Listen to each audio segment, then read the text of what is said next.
अपना उत्तराखंड में आप सभी का बहुत स्वागत है। आपके साथ मैं हूं नलिनी पांडे। उत्तरकाशी टनल में चल रहे रेस्क्यू कार्य की मॉनिटरिंग के लिए टनल के अंदर और बाहर गेट पर देर शाम सीसीटीवी कैमरे लगा दिए गए हैं। इससे अंदर चल रहे काम की पल पल की जानकारी ली जा रही है। पीएमओ के उप सचिव मंगेश और पूर्व सलाहकार भास्कर खुलबे, डीएम अभिषेक रुहेला ने भी देर शाम टनल में रेस्क्यू कार्य का निरीक्षण किया। निरीक्षण के बाद देर शाम सभी एजेंसियों की मीटिंग हुई। ये सीसीटीवी फुटेज टनल के अंदर का है। वीडियो में नजर आ रहा है machine American auger boring machine है, जो हार्ड रॉक या मशीन से टकराने के बाद खराब हो गई थी। मशीन को फिर से मोबिलाइज करने की कोशिश की जा रही है।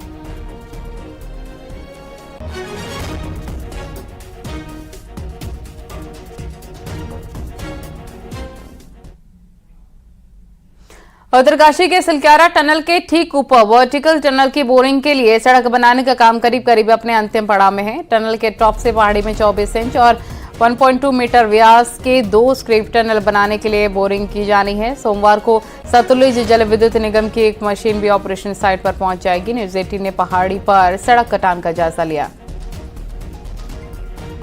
में फंसी 41 जिंदगियों को बचाने के लिए रेस्क्यू ऑपरेशन वॉरफुट पर शुरू हो चुका है। ये पूरा पहाड़ है, इसके ठीक नीचे वो टनल है।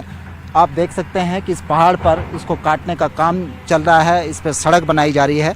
कल से ये सड़क बनाने का काम शुरू हुआ। कल शाम से करीब 4 किलोमीटर के आसपास तक अभी तक ये सड़क बनाई जा चुकी है। अब यहाँ से महज 250 मीटर की दूरी है उस स्पॉट की जहाँ से बोरिंग की जानी है। करीब 95 मीटर अंदर ज़मीन के अंदर जाकर जब बोरिंग होगी तो बोरिंग ठीक उस टनल के उस हिस्से में होगी जहां पर श्रमिक फंसे हुए हैं। यहां पर सतलुज जल विद्युत निगम काम कर रहा है। जो तमाम एक्सपर्ट एजेंसी हैं टनलिंग की, उनको इस काम में झोंका गया है। ओएनजीसी भी टनलिंग बोरिंग करेगा। इसके अलावा टीएसडीसी बोरिंग करेगा। सतलुज जल विद्युत निगम जो कंपनी है जिसके पास एक्सपर्टीज़ है इस काम की, वो इसमें बोरिंग करेगी। और रेलवे विकास निगम लिमिटेड को भी यहाँ पर बोरिंग का काम सौंपा गया है। लगातार आप देख सकते हैं कि इन पहाड़ों पर पहाड़ों को काटकर सड़क बनाई जा रही है। इसी सड़क से अब जो हैवीवेट मशीनें हैं जो बोरिंग करेंगी, जिनका वजन करीब मोटे तौर पर 100 टन से अधिक बताया जा रहा है, वो मशीनें यहाँ लाई जाएंगी। इसके लिए हर वो सुविधाएं यहाँ पर जुटाई जा रही हैं। अगर मैं बिजली की बात करूँ तो यहाँ पर आप देख सकते हैं ये लाइन भी बिछाई जा रही है जंगल में, ताकि 24 घंटे उस स्पॉट पर जहाँ से बोरिंग का काम शुरू होगा वहाँ पर बिजली उपलब्ध रहे। इसी तरह से पानी की व्यवस्था भी यहाँ पर की जा रही है। यानी कि वॉरफुट पर चारों दिशाओं से टनल के यहाँ पर जो स्केप टनल बननी है उसका काम शुरू हो चुका है, ताकि जल्द से जल्द उन 41 जिंदगियों तक पहुँचा जा सके जो पिछले 8 दिनों से टनल में फंसी हुई हैं। कैमरा पर्सन राकेश रावत के साथ सुनील नौप्रभात, न्यूज़ 18, सिलक्यारा, उत्तरकाशी। उत्तरकाशी के टनल में फंसे 41 मजदूरों के रेस्क्यू के 8वें दिन भी कहीं से राहत नहीं मिल सकी है। 5 जगहों से बोरिंग की जाएगी। टनल का शुरुआती पॉइंट जहां पर अब तक बोरिंग हो रही थी, वहां से भी बोरिंग होगी। साथ ही साथ वर्टिकल बोरिंग होगी और टनल का एंड पॉइंट जो कि टनल के दूसरे छोर पर है, वहां से भी बोरिंग होगी और साथ ही साथ एंड पॉइंट के ऊपर से भी वर्टिकल बोरिंग होगी। 5 जगह से एक साथ बोरिंग के बाद मजदूरों तक पहुंचने की कोशिश होगी।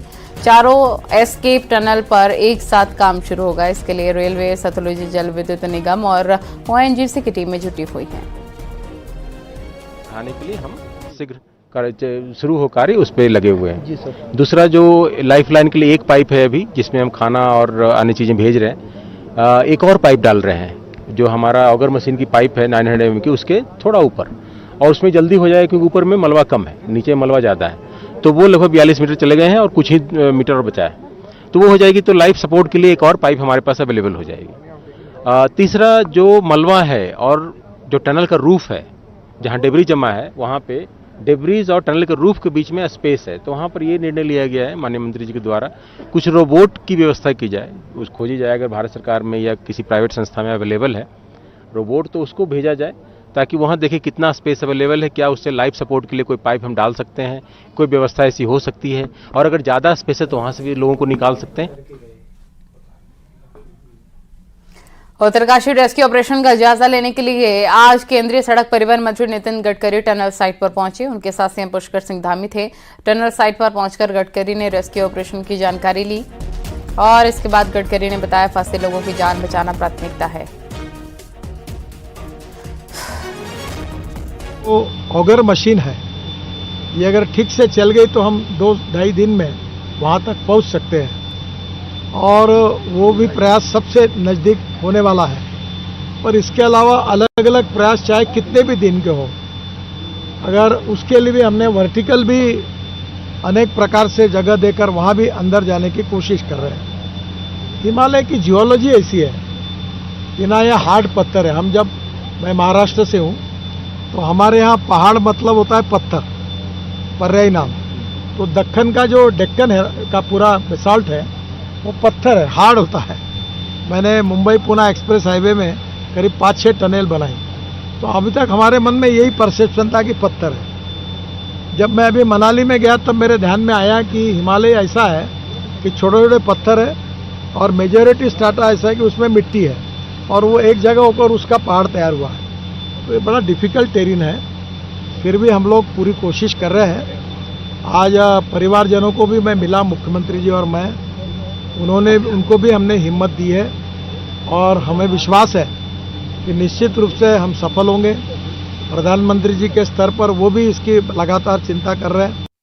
सारे विशेषज्ञ काम कर रहे हैं। ये हम सब लोगों के लिए चिंता है कि ये आपदा है और आपदा देखिए किसी एक कारण उसका नहीं होता है और उसमें सभी लोगों को, आप लोगों को भी, सब लोगों को सहयोग करना है। आप लोग लगातार कर भी रहे हैं। मैं आप लोगों की प्रशंसा भी करना चाहता हूं कि अधिकांश लोगों ने अभी तक किसी प्रकार का वो नहीं किया है। अब यही है स्थिति कि जैसा आपने बताया कि अभी हमारा एक तो अंदर जो लोग हैं उनका भी मनोबल बना रहे, उनके परिजन उनसे बात कर रहे हैं और जो बाहर हैं उनकी भी हमें चिंता करनी है, वो सब चीज़ें कर रहे हैं। और हमारा सबका यही होना चाहिए कि अभी भगवान से प्रार्थना करें कि जल्दी से जल्दी ये जो हमारे सभी जो रास्ते अपनाए जा रहे हैं 6 प्रकार के, उनमें से कोई भी रास्ता पहले से पहले सफल हो और वो लोग बाहर आए।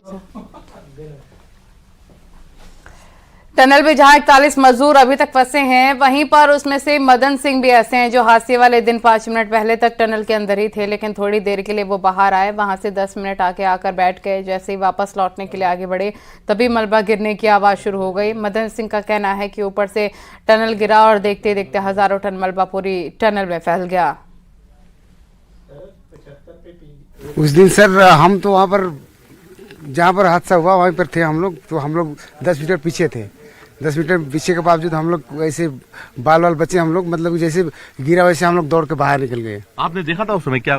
सर वो उतना तो सर देखने का मौका कहाँ मिला सर, जैसे गिरा वैसे धूल पूरा आवाज धूल आई, आवाज धूल के बाद बैठ गया और आवाज धूल पूरा भर गया सर। धूल में तो क्या दिखाई देगा, हम सीधा बाहर निकल गए दौड़ के बाहर। तो जो अंदर फंसे उनसे आपकी बात होती रहती होगी? जी अभी पहले सर पहले बात नहीं हुई सर, पहले तो क्योंकि वो सब अंदर है, 2 किलोमीटर अंदर है, तो हम लोग कैसे बात कर सकते हैं सर?